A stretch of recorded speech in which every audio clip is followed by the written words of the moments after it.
Eh bien bonjour à toi mon ami, j'espère que tu vas bien, moi ça super. Aujourd'hui on va traiter l'un des sujets les plus importants de la crypto-monnaie, c'est comment sécuriser son wallet.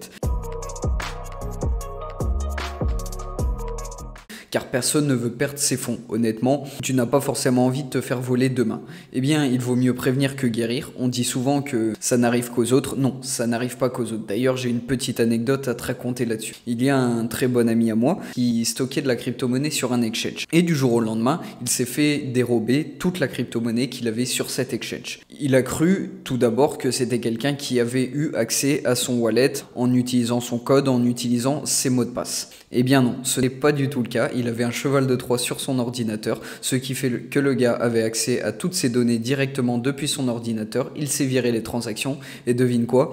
Il s'est carrément fait ban son compte de l'exchange. Pourquoi? Parce que c'était des transactions qui étaient faites depuis la Russie et comme tu sais le conflit qu'il y a en ce moment au niveau de la Russie, eh bien en plus de ça, il s'est fait voler sa crypto-monnaie et il s'est fait ban son compte vu que justement il avait des liaisons avec la Russie et que ce n'était pas toléré par la plateforme. Donc voilà, c'est vraiment pour te sensibiliser et te dire que non, ça n'arrive pas qu'aux autres et que forcément il va falloir que tu sécurises ta crypto-monnaie. Moi personnellement, tout ce que je vais te citer dans la petite présentation, toutes les possibilités de sécurité, je les ai personnellement. C'est des choses que j'ai expérimentées, que je travaille quotidiennement avec. Alors oui, forcément, sécuriser sa crypto-monnaie, tu vas perdre un peu de temps au niveau de tes transactions parce que quand tu sécurises, c'est une perte de temps, ta transaction ne sera pas fluide comme auparavant vu que tu vas rajouter des indicateurs avant que la transaction se passe. Mais au lieu de ne pas être serein et de te dire que tu peux te faire voler à n'importe quel moment, eh bien tu as ces possibilités de sécuriser ta crypto-monnaie.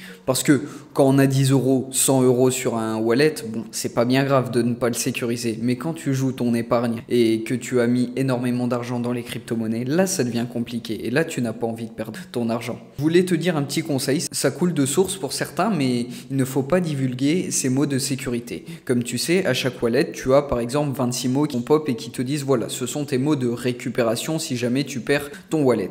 Eh bien, il y a certains petits malins qui créent des sites et qui te disent pour connecter ton wallet qu'il faut te donner ces mots de sécurité. Alors, un site honnête ne te demandera jamais tes mots de sécurité. Un site n'a pas besoin de tes mots de sécurité pour authentifier ton wallet. Non, du moment qu'on te demande tes mots de sécurité, c'est un site qui veut voler ta crypto-monnaie. Ce n'est pas un vrai site. Il y a beaucoup de sites de phishing qui veulent justement prendre ces mots de sécurité pour te dérober ta crypto-monnaie. Alors, je t'incite vivement à prendre note que jamais personne ne demandera tes mots de sécurité et qu'il faut bien que tu les gardes pour toi. Ces mots sont seulement là pour justement, si tu as perdu tous tes accès au niveau de ton wallet, de récupérer ton wallet. Mais en aucun cas, un site te demandera tes mots de sécurité pour une transaction. Il n'a pas besoin de tes mots de sécurité pour une transaction, qu'on soit bien clair. La première forme de wallet que je voulais traiter, c'est les wallets d'exchange. Tu en as probablement, on a tous débuté par un exchange et même moi à l'heure actuelle, j'ai encore des wallets d'exchange parce que ça m'arrive de trader sur des exchanges. C'est l'endroit le plus sécurisé pour trader et te propose certaines fonctions qui sont assez sympas. Donc tu as forcément des wallets d'exchange. Même s'ils ne sont pas destinés à stocker de la crypto-monnaie, on a toujours un petit fonds de capital dedans. Et ce petit fonds de capital, on veut quand même qu'il ne soit pas accessible à tout le monde et que personne ne te le dérobe tout simplement. On va dire qu'un exchange, c'est un peu ton portefeuille de la vie de tous les jours. Même s'il n'y a pas grand chose, tu ne le mets pas en évidence au nez d'un voleur. Et bien c'est pareil avec ton wallet d'exchange. Donc tu as plusieurs possibilités qui s'offrent à toi. C'est le 2FA ou le 3FA. C'est les facteurs d'authentification. Tu peux mettre sur des exchanges plusieurs facteurs d'authentification. Et bien ça veut dire que dès que tu vas mettre ça, ça va te demander à chaque transaction qui sort de ton wallet, par exemple tu voudrais migrer des sommes de ton wallet de l'exchange à un autre wallet, là rentre en jeu les facteurs d'authentification. Mais si tu comptes acheter sur la plateforme et rester sur la plateforme, mais à ce moment-là on ne va pas te demander tes plusieurs facteurs.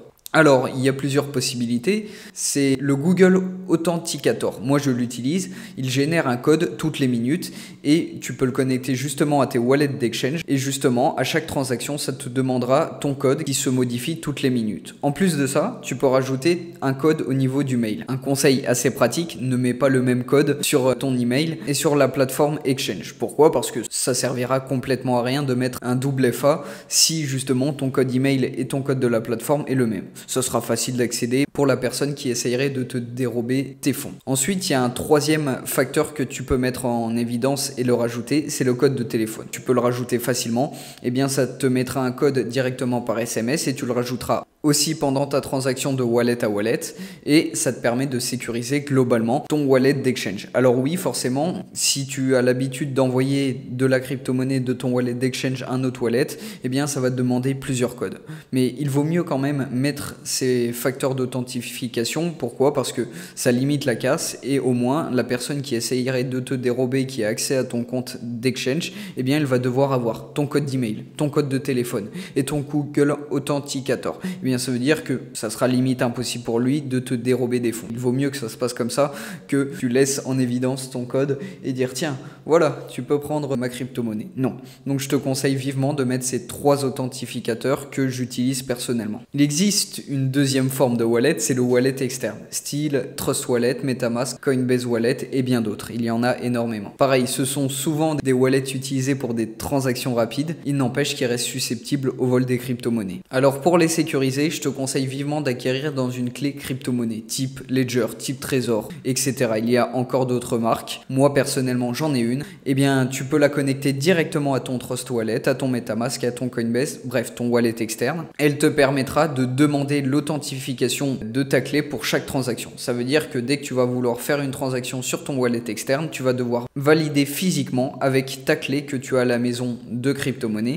et taper ton code et ça te validera ta transaction. Alors oui, forcément, ça prend du temps à chaque transaction, mais au moins, la personne qui voudrait justement dérober ta crypto-monnaie sur ton wallet externe devra avoir ta clé physiquement qui est chez toi, donc c'est limite impossible. Ça rajoute une certaine sécurité à ton MetaMask et à ton Trust Wallet et à tes wallets externes. Je te conseille vivement, bon ça vaut une 60aine d'euros, les clés crypto-monnaie ça a un coût forcément, mais quand tu commences à avoir pas mal de sous sur un wallet externe, eh bien le coût est moindre et il est nécessaire. Ça te permet justement de sécuriser ton wallet externe correctement. La troisième possibilité est celle qui te sécurisera le plus. C'est le multisignature qui marche en contrat intelligent. À chaque transaction de ton portefeuille, ton wallet fournit une clé privée pour dire je suis bien le propriétaire, procédons à la transaction. Eh bien, tu peux mettre d'autres fonctions qui te permettent justement de sécuriser ton wallet avec beaucoup plus de monde. Car on ne sait jamais, tu as bel et bien, je pense, un wallet qui traîne avec énormément de fonds. Et voilà, tu te dis, moi j'aimerais que ce wallet ne soit pas dérobable facilement. Et puis en plus de ça, tu ne l'utilises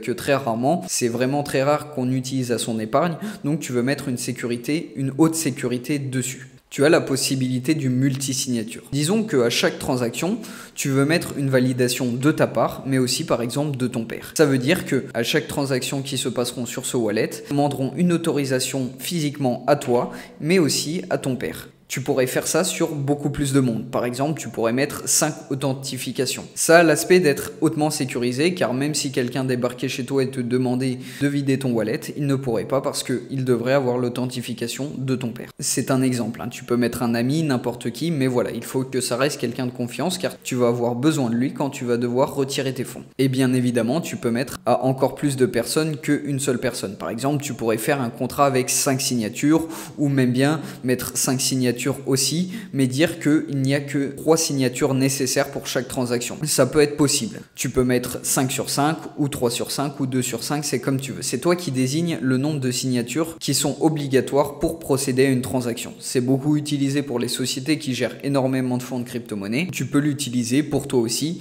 si tu as pas mal de fonds à sécuriser. Dire voilà qu'il faut plusieurs signatures, ça enlève quand même l'aspect de te dérober de la crypto-monnaie parce qu'il va devoir avoir l'autorisation des personnes que tu as mis pour justement débloquer ces fonds. Bien évidemment, si tu ne trouves personne pour avoir confiance et justement lui donner ta deuxième signature, tu peux mettre physiquement un wallet sur ton téléphone ou bien sur un second PC et dire que voilà, cette adresse sera la multisignature obligatoire pour procéder à une transaction. Je te conseille vivement quand même de laisser une personne extérieure plutôt qu'un multisignature sur un deuxième PC ou un téléphone, vu que c'est toi qui géreras les deux signatures. Ça a de l'utilité, mais moins que s'il y a besoin d'une signature qui est en dehors de chez toi et qui est loin de toi. C'est encore mieux parce que ça sécurise encore mieux ton wallet. Je vais te citer un exemple. Gnosis Safe pourra directement créer ton contrat intelligent par rapport à ton wallet pour dire que voilà, il y aura plusieurs multisignatures sur ce wallet et ça sécurisera par un contrat intelligent et demandera ces multisignatures que tu auras demandé à chaque transaction sur ce portefeuille. Il y a aussi des wallets qui intègrent directement un multisignature, mais bon, c'est moins sécurisé qu'un contrat intelligent, donc je te conseille vivement de passer par Gnosis Safe qui propose des contrats intelligents au niveau des multisignatures. Ça a un coût, forcément, parce que tu payes les frais de gaz de la création du contrat intelligent sur ton wallet, mais le coût est pas énorme et ça te permet de sécuriser grandement ta crypto-monnaie. C'est réellement la sécurité que je préfère. Bien évidemment, tu ne mets pas ça sur un MetaMask que tu utilises tous les jours. Non, ça serait de la débilité. Mais le mettre sur un portefeuille que tu n'utilises pas et que tu as énormément de fonds, là oui, ça a son utilité et là oui, forcément, il faut faire un multisignature. Voilà. J'espère que ces 3 méthodes te satisferont. N'hésite pas à me poser des questions si tu veux plus de détails sur la sécurité des wallets. N'hésite pas à liker, à commenter, à t'abonner. À la prochaine pour une prochaine vidéo.